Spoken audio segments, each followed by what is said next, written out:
నా ఎండ్ లోపల దేశం తెలుగు రాష్ట్రాలు మొత్తం బాలలత వల్ల ఇది వచ్చింది, మేము ఇది చేయగలిగాం అంటే ఆవిడ వల్ల మాకు ఇది లభించింది ఎంతో కొంత, చిన్న సాయమో పెద్ద సాయమో చేయాలంటున్నా కదా, ఆల్మోస్ట్ దాన్ని కనెక్ట్ అయ్యిందండి. ఇక్కడ ఒకటి చెప్పాలి,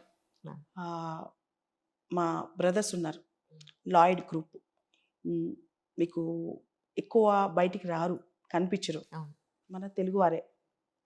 బాంబేలో ఇప్పుడు సెటిల్ అయిపోయారు.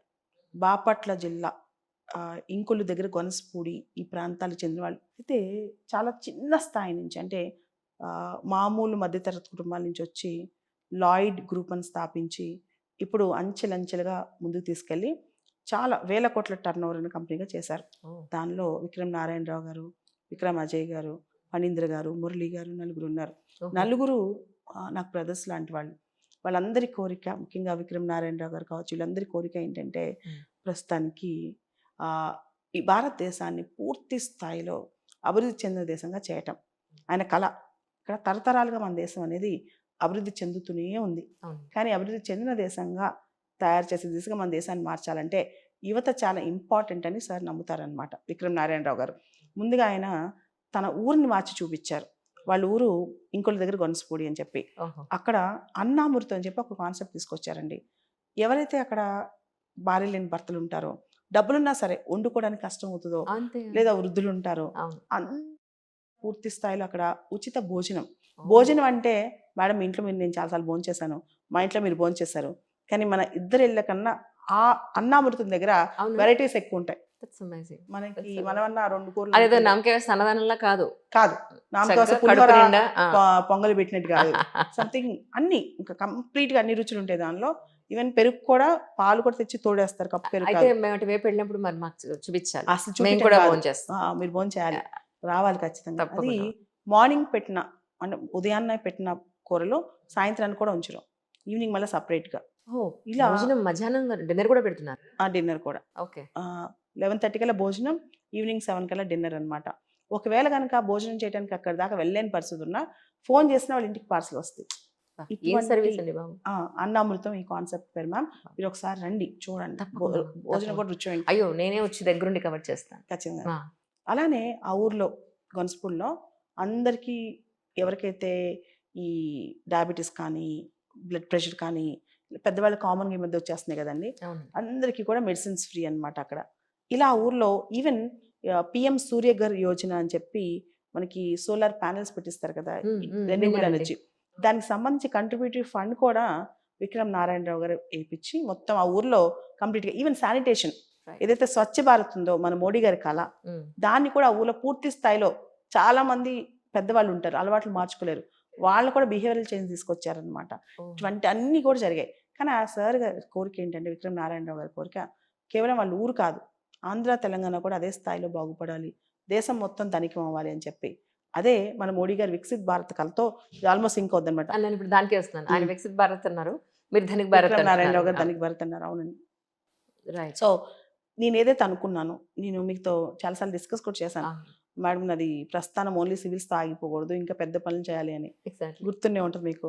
సో అది 2018 నుంచి నేను ఒక ఫ్లోలో పడిపోయాను లైఫ్లో. కానీ సడన్గా అది అంటే నాకు కూడా ఇంకా ఇంకా చాలా గొప్పగా చేయాలి, పెద్దగా చేయాలన్నప్పుడు మా బ్రదర్స్ అందరూ కలిసి, ముఖ్యంగా విక్రమ్ నారాయణరావు గారు నాకు ఇచ్చిన ఎంకరేజ్మెంట్ కావచ్చు, ధనిక్ భారత్ అనేది నేను చాలా ఎక్కువ కనెక్ట్ అయ్యాను చాలా. సో ఐడియా తను, ఇంప్లిమెంటేషన్ తను, అయితే దాని ఊళ్ళు అంటే ప్రతి ఊరు ప్రతి యువతని కలిసి దాని ఎగ్జిక్యూషన్లో నేను ఇప్పుడు ప్రధాన భూమిక ప్లే చేస్తున్నాను. అంటే ఇప్పుడు ఏపీలో ఒకటేనండి, తెలంగాణలో కూడా పెడుతున్నారు? ధనిక్ భారత్ విద్యా సంస్థలు అండి. ధనిక్ భారత్ మిషన్లో విద్యా సంస్థలు ఒక పార్ట్. మిషన్ అనేది కంప్లీట్గా భారతదేశాన్ని తరతరాలుగా అభివృద్ధి చెందుతున్న భారతదేశాన్ని ఒక చెందిన దేశంగా తయారు చేసేది మిషన్. దానిలో భాగమే ధనిక్ భారత్ విద్యా సంస్థల స్థాపన అనమాట. ఇక్కడ విద్యా సంస్థలు అనేవి హైదరాబాద్, బేసికల్గా ఇప్పుడు తెలంగాణలో హైదరాబాద్, విజయవాడ, గుంటూరు, విశాఖపట్నం. అంటే ఇప్పుడు ధనిక్ భారత్ మిషన్లో ఓన్లీ స్టూడెంట్సే ఉంటారా, లేకపోతే ఇంకెవరికి అందులో పార్ట్ ఉంది అని అంటే? అంజలి గారు కూడా భాగమే కదండి. అయ్యో నేను మీతో ఉందంటే నేను మీతో భాగమే మ్యామ్, డౌట్ లేదు. ప్రతి మహిళా భారత్ ఉంది, అలానే యువ భారత్ అని ఉంటుంది. ఒకటా రెండా అండి అంటే కంప్లీట్గా సొసైటీ మొత్తాన్ని ప్రతి ఒక్కరిని టచ్ చేసేది ధనిక్ భారత్ అనమాట.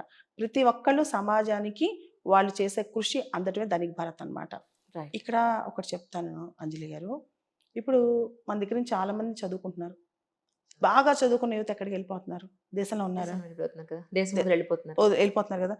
ఇప్పుడు వరకు మొన్నటి వరకు అమెరికాకి ఎక్కువ వెళ్ళారు. అవును. దుబాయ్కి ఇప్పుడు చాలా మంది ఉన్నారు. ఆస్ట్రేలియా, కెనడా, ఫ్రాన్స్, చాలా దేశాలు వెళ్ళిపోతున్నారు. అవును. మన బ్రెయిన్లో ఉన్న టాలెంట్ అంతా ఎటు వెళ్ళిపోతుంది? బయటకు వెళ్ళిపోతుంది. అదే అవకాశాలు దేశంలో ఉంటే, అదే వనరులు వసతులు దేశంలో ఉంటే దేశం మారిపోయింది కదా. అవును. అవును. సో ఆ దిశగా మన టాలెంట్ మన దగ్గర ఉపయోగపడాలి. మన వాళ్ళు దేశానికి ఎంతో కొంత కంట్రిబ్యూట్ చేయాలి. ప్రతి ఒక్కళ్ళు వాళ్ళకైనంత, వాళ్ళకి చేతనైనంత దేశం కోసం పనిచేయాలి. ఇదే ధనిక్ భారత్ మిషన్. అలా చేస్తే మనకి ఎంతో రోజులు పడుతుంది. 10 సంవత్సరాలు దేశాన్ని మార్చేయచ్చు. నేను నిన్న ఒక స్వామీజీని ఇంటర్వ్యూ చేశానండి. ఆయన పేరు శ్రీ నారాయణ తీర్థ గారు. ఆయన హిందీ, ఇంగ్లీష్ మాత్రమే మాట్లాడతారు. ఇప్పుడు మీరు మాట్లాడిన ప్రతి మాట నిన్న ఆయన ఈ 2 లాంగ్వేజ్లో మాట్లాడారు.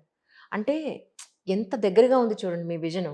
ఆయన ఇదే బాధపడుతున్నారు, చదువుకున్న వాళ్ళందరూ బయటకు వెళ్ళిపోతున్నారు, ఇక్కడ మనకి వాళ్ళందరికీ కూడా ఫెలిసిటేషన్ ఇచ్చే అవకాశం లేదు, ఫెసిలిటీస్ దొరికే అవకాశం లేదు అనే పాయింట్లో మాట్లాడుతూ ఈ రోజున్న రాజకీయ నాయకులు యంగ్ ఇండియా అని మాట్లాడుతున్నారు, లేదంటే స్టార్టప్ అండ్ స్టాండప్ అని మాట్లాడుతున్నారు, దానికి ఎలాంటి కరెక్ట్ వే ఏమీ దొరకట్లేదు అన్న పాయింట్లో ఆయన మాట్లాడారు. ఐ థింక్ మీలాంటి హ్యాండ్స్ అందరూ కలిస్తే డెఫినెట్గా ధనిక భారత్ అనేది డెఫినెట్గా సాధించగలుగుతాం. 150 కోట్లు, దగ్గర దగ్గర 140 దాటిన కోట్లు దాటిన భారతదేశం ఇది. అందరూ ప్రతి ఒక్కళ్ళు వాళ్ళ పాత్ర పోషిస్తే జస్ట్ ఒక్క తరంలో దేశం మారిపోద్ది. ఇప్పుడు ధనిక్ భారత్ మిషన్ కింద అంటే ఇప్పుడు ఏమేం చేద్దాం మీరు ప్లాన్ చేసుకున్నారండి? ఒకటి మీరు ఇప్పుడు స్కూల్స్, కాలేజెస్ అన్నారు. అపార్ట్ ఫ్రమ్ దిస్ అంటే ఏం చెప్తారు? అసలు ధనిక్ భారత్ మిషన్ అంటేనే దేశంలో చాలా అసమానతలు ఉన్నాయి. అది మనం చూస్తే కానీ రిచ్ పూర్ డివైడ్ కావచ్చు, కులాల అసమానతలు కావచ్చు, దాంతో పాటు మేల్ ఫీమేల్ డివిజన్ కావచ్చు, ఇలా సోషల్ డిస్క్రిమినేషన్స్ కావచ్చు. అన్నిటికైనా రూట్ కాజ్ ఏంటండి? Economic disparity. ఆర్థికపరమైన అసమానతలే రూట్ కాజ్. ఎందుకు ఈ ఆర్థికపరమైన అసమానతలు వస్తున్నాయి? భారతదేశంలో ఇంత రిసోర్సెస్ ఉన్నప్పుడు ఈ అసమానతలు ఎందుకు వస్తున్నాయి? దానికి ప్రధానమైన రూట్ కాజ్ ఏంటి? Skill development. మనం చూస్తే రీసెంట్గా ఫోర్డ్ CEO ఒక మాట అన్నారు, భవిష్యత్తులో మెకానిక్స్ కావచ్చు, ప్లంబర్స్ కావచ్చు, వాళ్ళకి విపరీతమైన డిమాండ్ ఉంటుందని చెప్పి. దొరకట్లే కదండి. అవును. ఆ ప్రతి స్కిల్, అది చిన్న స్కిల్ పెద్ద స్కిల్ అని కాదు, ఆ స్కిల్తో దేశాన్ని మార్చేయచ్చు. ఇంత యువ భారతంలో, అంటే ఇంతమంది యూత్ ఉన్న భారతంలో ఆ స్కిల్స్ తగ్గాయి. ఆ స్కిల్ సెట్ని పెంచాలి. అంతేకాదు దాంతోపాటు అందరికీ దేశం పట్ల కాస్త అంకిత భావం రావాలి. దాంతోపాటు వీటన్నిటికన్నా అవకాశాల సృష్టి, ఆపర్చునిటీస్ అనమాట. అంటే ఈక్వల్ సొసైటీ అనేది ఇంపాసిబుల్. అంటే ఎగ్జాక్ట్గా అందరూ ఈక్వల్గా ఉండాలని అది ఈజీ కాదు. కానీ మన పిల్లలందరూ కూడా ఉద్యోగాలు ఎత్తుకుంటూ వెళ్లకుండా ఉద్యోగాలు సృష్టిస్తే, దీనిలో మీరు చూస్తే కనుక లాయిడ్, మీరు చూడండి, విక్రమ్ నారాయణరావు గారు కావచ్చు, విక్రమ్ అజయ్ గారు కావచ్చు, ఫణి గారు కావచ్చు, మురళి గారు కావచ్చు, వీళ్ళందరూ నలుగురు కలిసి ఒక టీమ్గా లాయిడ్ కంపెనీని స్టార్ట్ చేశారు. ఇది Lloyd health care, Lloyd pharma, Lloyd capital, ఇలా లాయిడ్ గ్రూప్ ఆఫ్ కంపెనీస్ ఉన్నాయి దీనిలో. దీనిలో భాగంగా హెల్త్ కేర్లో, ఫార్మాలో one of the top company, ముఖ్యంగా కార్డియో డయాబెటిక్ ఈ మెడిసిన్స్లో లాయిడ్ అనేది one of the top company అనమాట.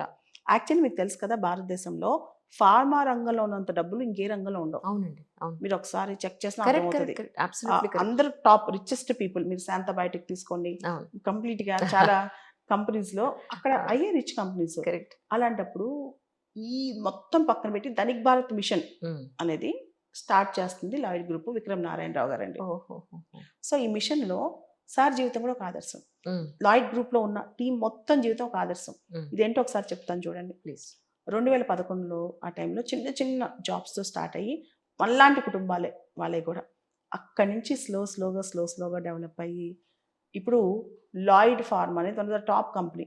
ఇప్పుడు ఉద్యోగాలు సృష్టిస్తే బాగుంటుందా, ఉద్యోగాల కోసం ఎత్తుకుంటే బాగుంటుందా అండి? సృష్టించాలి కదా. మన యువత కొంచెం పుష్ చేస్తే ఉద్యోగాల సృష్టికర్తలుగా అవుతారు.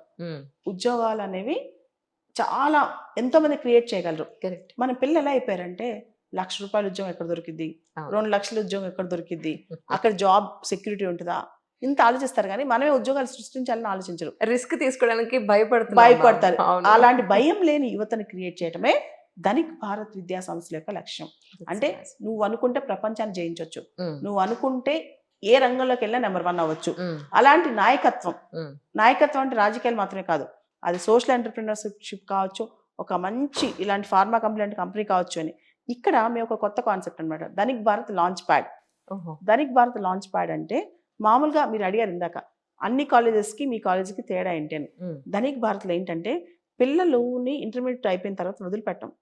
ఇంటర్మీడియట్ స్థాయిలోనే వాళ్ళ యొక్క ప్యాషన్ ఏంటి, ఉమ్, వాళ్ళు ఏం చేయాలనుకుంటున్నారు, దాన్ని తెలుసుకుని వాళ్ళ అమ్మా నాన్న వాళ్ళని ఎలా హ్యాండ్ హోల్డ్ చేసి పెద్ద దాకా మారల్ సపోర్ట్ కానీ ఫినాన్షియల్ సపోర్ట్ కానీ ఇస్తారో ధనిక్ భారత్ విద్యా సంస్థల తరపున పిల్లలు ఏ రంగంలోకి వెళ్ళాలనుకుంటే, ఫర్ ఎగ్జాంపుల్ ఒకళ్ళు ఐపీఎస్ అవ్వాలనుకోవచ్చు, ఉమ్. ఇంకొకరు జర్నలిస్ట్ అవ్వాలనుకోవచ్చు, మరొకరు స్పేస్ సైంటిస్ట్ అవ్వాలనుకోవచ్చు, ఇంకొకరు ఐఐటీ అని అవ్వాలనుకోవచ్చు, ఇంకొకరు లీట్ అవ్వాలనుకోవచ్చు. ఏ రంగానికి వెళ్ళాలనుకున్నా వాళ్ళని ఆ రంగంలో సెటిల్ అయ్యేంత వరకు సమాజానికి పనికొచ్చే పౌరులుగా వాళ్ళు నిలబడేంత వరకు కూడా ధనిక్ భారత్ లాంచ్ ప్యాడ్ అనేది వాళ్ళకి మెంటరింగ్ చేస్తూ ఉంటుంది, వాళ్ళని వదిలిపెట్టదు.